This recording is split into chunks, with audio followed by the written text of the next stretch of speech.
যুদ্ধবিরতির অনুরোধ নিয়ে ট্রাম্পের দাবি ভিত্তিহীন বললেন ইরান। ইরানের বিরুদ্ধে যুদ্ধে যোগ দিতে চায় আমিরাত। ইসরায়েলের মধ্যাঞ্চলে 11টি ক্ষেপণাস্ত্র ছুড়েছে ইরান।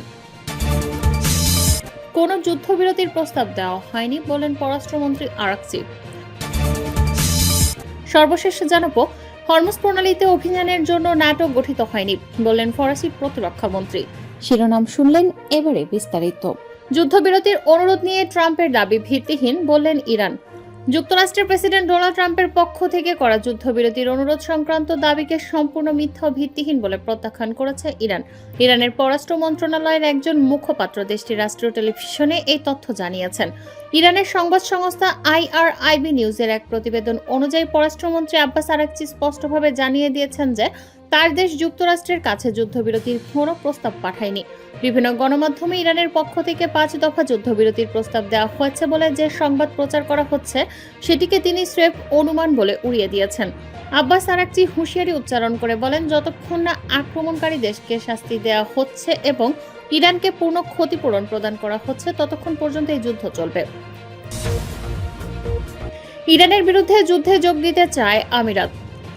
পারস্য উপসাগরের কৌশলগতভাবে গুরুত্বপূর্ণ হরমুজ প্রণালী সামরিক শক্তি প্রয়োগের মাধ্যমে সচল করতে যুক্তরাষ্ট্র ও তার মিত্রদের সহযোগিতা করার প্রস্তুতি নিচ্ছে সংযুক্ত আরব আমিরাত।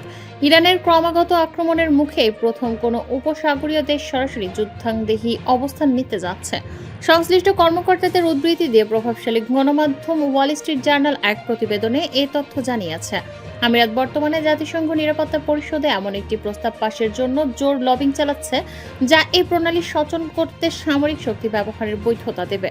আমিরাতি কূটনীতিকরা যুক্তরাষ্ট্র সহ ইউরোপ ও এশিয়ার শক্তিশালী সামরিক দেশগুলোকে একটি জোট গঠনের আহ্বান জানিয়েছেন। একজন আমিরাতি কর্মকর্তা বলেন, ইরান বর্তমানে নিজেদের অস্তিত্ব রক্ষার লড়াই করছে বলে মনে করছে এবং তারা বিশ্ব অর্থনীতিকে জিম্মি করতে হরমুজ প্রণালী বন্ধ করে দেওয়ার মতো আত্মঘাতী সিদ্ধান্ত নিতেও দ্বিধা করবে না। ইসরায়েলের মধ্যাঞ্চলে 11টি ক্ষেপণাস্ত্র ছুড়েছে ইরান। ইসরায়েলের মধ্যাঞ্চল লক্ষ্য করে অন্তত 11টি ব্যালিস্টিক ক্ষেপণাস্ত্র নিক্ষেপ করেছে ইরান, যা চলমান সংঘাতের শুরুর পর থেকে অন্যতম বড় হামলা বলে জানিয়েছে ইসরায়েলের সামরিক বাহিনী।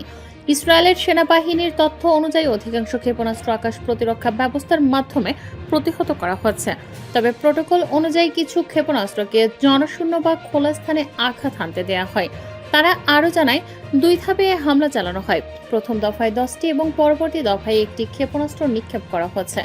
ইসরায়েলের জরুরি উদ্ধারকারী দলগুলো জানিয়েছে তারা ক্ষেপণাস্ত্রের আঘাতের খবর খতিয়ে দেখছে, তবে তাৎক্ষণিকভাবে হতাহতের কোনো খবর পাওয়া যায়নি। কোনো যুদ্ধবিরতির প্রস্তাব দেওয়া হয়নি বললেন পররাষ্ট্রমন্ত্রী আরাকচি। ইরান কোনো যুদ্ধবিরতির প্রস্তাব দেয়নি বলে জানিয়েছেন ইরানের পররাষ্ট্রমন্ত্রী আরাকচি। দেশটির রাষ্ট্রীয় সংবাদ সংস্থা IRIB তাদের প্রতিবেদনে জানিয়েছে, আরাকচি ইরানের কথিত 5 দফা প্রস্তাবকে মিডিয়ার ভিত্তিহীন অনুমান বলে খারিজ করেছেন। তিনি আরও বলেছেন, যতক্ষণ না আগ্রাসনকারী শাস্তি পায় এবং ইরানকে পূর্ণ ক্ষতিপূরণ প্রদান না করা পর্যন্ত যুদ্ধ চলবে। এর আগে বুধবার 1 এপ্রিল নিজের মালিকানাধীন সামাজিক যোগাযোগ মাধ্যম ট্রুথ সোশ্যালে দেয়া এক বিবৃতিতে ট্রাম্পে দাবি করেন, তিনি বলেন, হরমুজ প্রণালী যখন উন্মুক্ত, অবাধ ও বিপদমুক্ত হবে তখন আমরা এটি বিবেচনা করব। তার আগ পর্যন্ত আমরা ইরানকে ধ্বংস করে দিচ্ছি অথবা তারা যেমন বলে পাথর যুগে পাঠিয়ে দিচ্ছি।